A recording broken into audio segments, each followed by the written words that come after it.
श्री गणेशाय नमः। आसरो शिव शंकर महादेव जो दुनि वारो सहाय। आदि गुरु सदाराम के चरण कमल बलिहार। वंदो तुलसीदास गुरु नित रति पर उपकार। नमो नमो गुरु तखत लाल हजूरी हरि रूप। वंदो तन सुख राम गुरु निज आत्मा रूप अनूप। नमो नमो पूज्य माता साहेब को शक्ति प्रकाश। सतगुरु मंगला राम को वंदो सहित उल्लास। सतगुरु राजा राम को वंदो शत शत बार। वंदो संत गोविंद राम को अष्टम सदानी अवतार।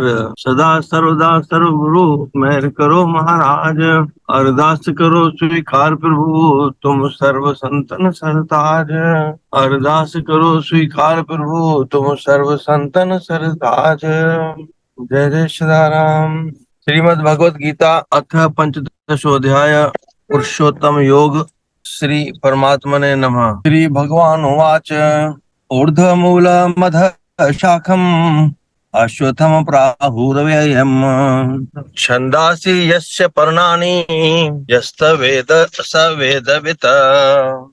अधश्चो ध्रुव पृष्ठस्य शाखा गुणा प्रवर्धा विश्व प्रवालः। अधश्च मूलान्य सन्ततानि कर्मानुबन्धनी मनुष्य लोके। न रूपं सेह तथोपलभ्यते नान्तो न चादिर्न च सम्प्रतिष्ठा।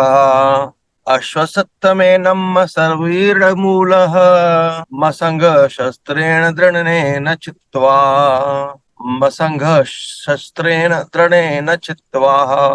ततः पदं तत्त्वपरिमार्त्कृत्यम् यस्मिन् गता न निर्वर्तन्ति भूयः। तमेव चाद्यं पुरुषं प्रपद्ये यतः प्रवृत्तिः प्रसुप्ता पुराणी। निर्माण मोहाजित संग दोषः अध्यात्मनित्या विनिर्वृत्त कामः। द्वन्द्वैर्मुक्तः सुख दुःख संगैर गच्छत्यः मूढा पद्मव्ययम् तत्। गच्छत्यः मूढा पद्मव्यय तत्। ओम तत्सत्। ओम तत्सत्। अथ पंचदशो अध्यायः पुरुषोत्तम योग। श्री भगवान उवाच ऊर्ध्वमूलम् अधम शाखम् अश्वत्थं प्राहुर्व्ययम् छन्दांसि यस्य पर्णानि यस्तं वेद स वेदवित्। अधश्चोर्ध्वं प्रस्तास् तस्य शाखा गुणा प्रवृद्धा विषये प्रवाला। अधश्च मूलानि अनुसन्ततानि कर्मानुबन्धानि मनुष्यलोके। न रूपं सेह तथोपलभ्यते नान्तो न चादिर्न च सम्प्रतिष्ठा। अश्वत्थमेनं सुविरूढमूला मसङ्गशस्त्रेण दृढेन चित्वा। ततः पदं तत् परिमार्गितवम् यस्मिन् गता न निवर्तन्ति भूय।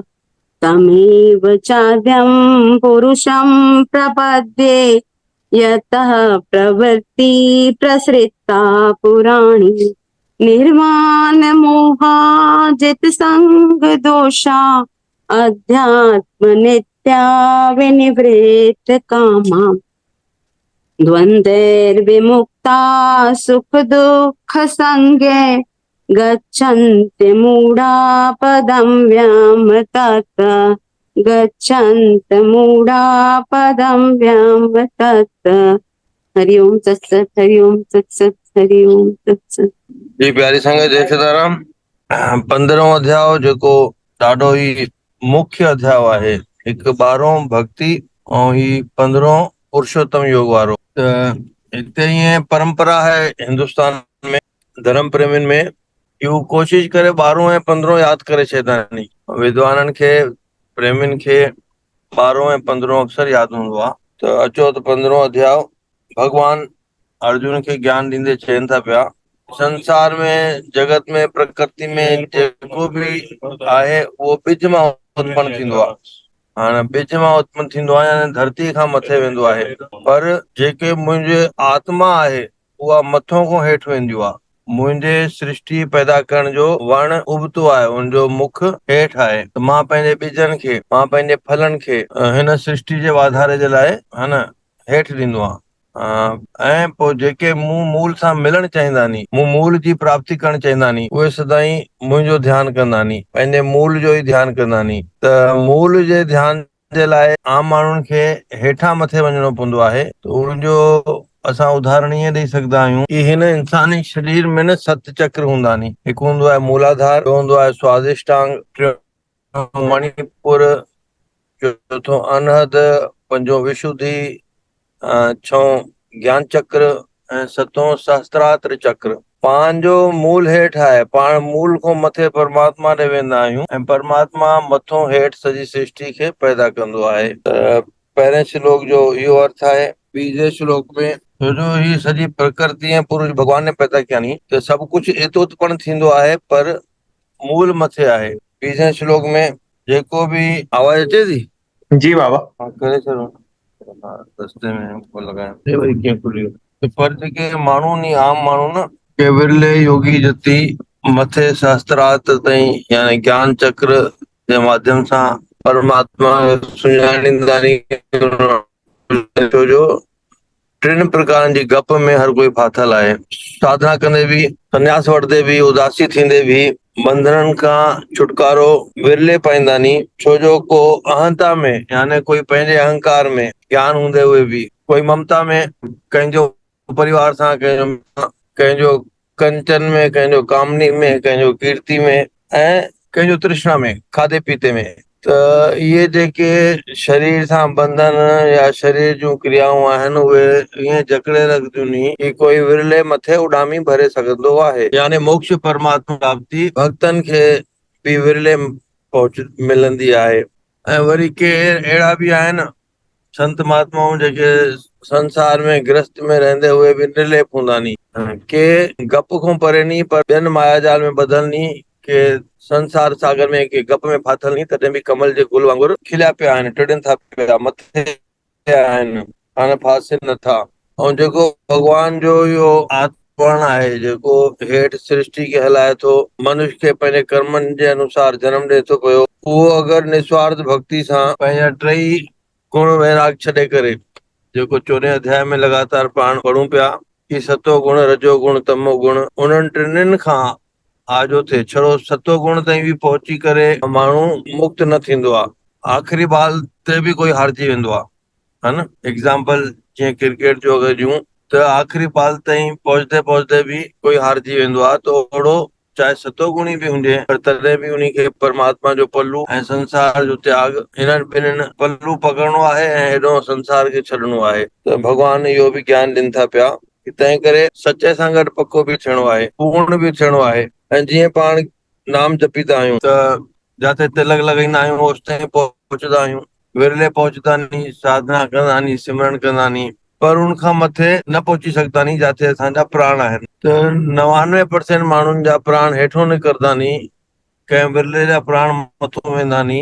त इहो बि भॻवान हिते सम्झाणी ॾिए थो पियो कि तव्हां मूल खां ज्ञान ताईं त अचो था पिया, साधना जे बल सां तव्हां 6 चक्र ते मथे चढ़ी अचो था पिया, पर वरी रहिजी वञो था पिया। पर भॻवान उन्हनि ते बि प्रसन्न थींदो आहे, उन्हनि जो बि उद्धार कंदो आहे। जेके योगी साधु संत महात्मा हूंदा नी, उन्हनि खे वरी पंहिंजी साधना पूर्ण करण जे लाइ पुनः सुठे कुल में, सुठे मुल्क में पुनः जन्म ॾेई करे उन्हनि जी साधना पूरी कराईंदो आहे। यानी शेवा ऐं साधना अजाई न वेंदी आहे।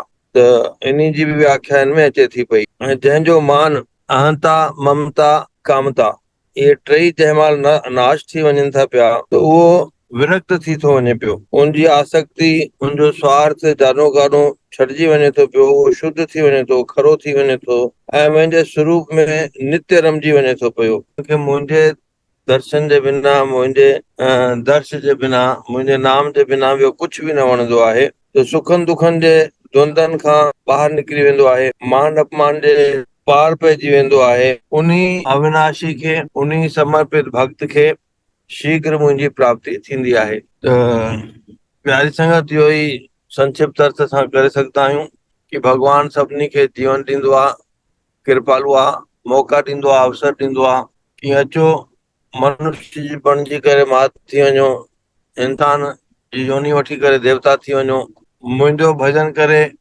भगवत प्राप्ति करे वठो। त इहो भाव निरंतर आख़िरी बॉल ताईं रहणु खपे, पोइ इंसान मैन ऑफ द मैच थी वेंदो आहे। यानी हिन संसार मां जगत खे जीते करे मान पाए वठंदो आहे, सफल थी वेंदो आहे, सक्सेस थी वेंदो आहे।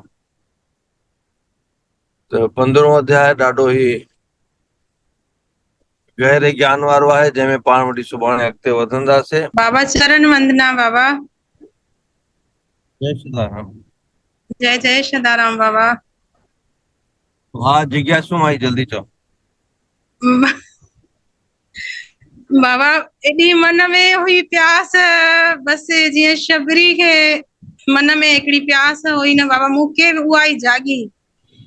बाबा 3-4 ॾींहं थिया नी मुंहिंजे मन में उहा प्यास छो मन घटिजी वई आहे। ॾाढी ॾाढी विचलित आहे, एॾी बाबा मां सम्झी नथी सघां त मुंहिंजे मन में इहा प्यास छो घटिजी वई आहे। अरे अम्मा पहिरों पहिरों लाइन में अची वई पाणी पीअण, प्यास त थी न। सभिनी खां पहिरों अची अॻो अची वई आहे, ॿियो छा। मूंखे बाबा उहा अंदर में हिकिड़ी जेका हिकिड़ी प्यास सतगुरनि लाइ आहे, मूंखे वापसि ॾियो उहा, बसि मां इहो चाहियां थी। ओके। सिक वारे खे साहिब तॾहिं मिलंदो आहे जॾहिं उहो सताए हुनखे। सिक जेसि ताईं सताईंदी न आहिनि तेसि ताईं साहिब न मिलंदा नी। धोनी वारो राखो थी, धोनी वारो राखो। जय सदाराम जी हा बाबा। नेक्स्ट बाबा बाबा हिते हिकिड़ो शेर अचे थो पियो उहा सिक ते। साजन तुंहिंजी सिक कया अंदर आखेरा, रातां ॾींहं रूह कया वहमन वेड़ा, अचे हुंद हमल चवे ॾींहं ॾा भेरा, त जां जिगर जेरा तोखे दोस्त दुआ कनि। शाबाश शाबाश, ताड़ियूं वॼाईंदा पिया। शाबाश। नर्मदा जो जब शब्द भी था है, सिक थी लॻे। उन्हीं लाइन में मां भी आया हूं साईं। साईं चवंदा आहिनि न जेसि ताईं मतिलबु 10वें द्वार मतिलबु पुराण वञनि था तेसि ताईं भॻवान जो नथो मिले मुक्ति। हा ऐं जीअं बि मतिलबु कनका तरी वई, सदनो खे तरी वियो, अहिड़ा खोड़ ईंदा आहिनि साईं जिन सिर्फ़ु मतिलबु भक्ति करे भॻवान खे पातो, उहे बि त तरी विया न साईं।